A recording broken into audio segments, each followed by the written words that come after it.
je ne peux pas dire que les élections se sont très bien passées.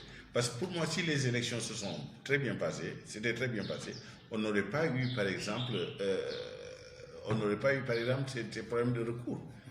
Parce qu'on n'aurait pas eu le maire, par exemple, qui était laissé en roue libre et qui faisait des achats de conscience, par exemple, partout, dans les centres et autour des centres de vote. Donc, je pense qu'on ne peut pas dire que vraiment les élections se sont très bien passées. Vous avez beaucoup insisté sur la sécurité. Est-ce que cela veut dire que le département est toujours dans une situation d'insécurité à Koumpentoum? Oui, le département de Koumpentoum est sur le plan sécuritaire, je pense que c'est je ne sais pas comment le qualificatif adéquat là pour ça, mais je pense que c'est critique. Parce que quand vous avez un département aussi vaste, ou bien plus vaste que la région de Thiès, parce que le département de Koumpentoum est plus large et plus vaste que la région de Thiès, et vous avez un seul poste de gendarmerie avec 20 effectifs, je pense que ça montre tout le problème de sécurité qui se pose au niveau de Koumpentoum. Oui, enfin, une dernière question. En fait, vous avez beaucoup insisté sur le gang dont le fils du maire sortant était à la tête.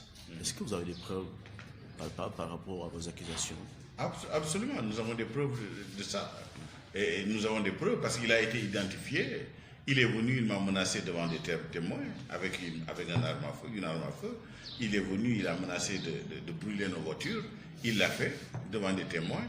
Le jour où, par exemple, ils ont attaqué nos jeunes à la machette, c'est le comptable de la mairie, M. Ibrahim Souri Diallo, qui a sorti devant des témoins des machettes de la voiture et puis qui les a remis au fils du maire et à certains sans-femmes mintés et qui ont attaqué nos jeunes. Donc nous avons des preuves tout au long les preuves de ce que nous avançons.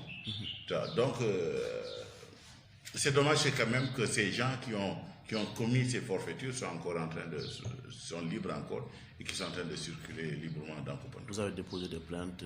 Nous avons déposé des plaintes.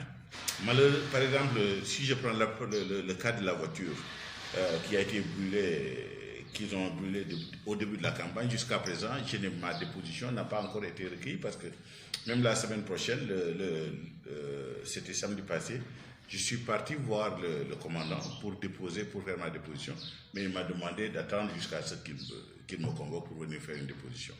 Donc vous voyez, nous sommes là, nous sommes toujours dans l'attente.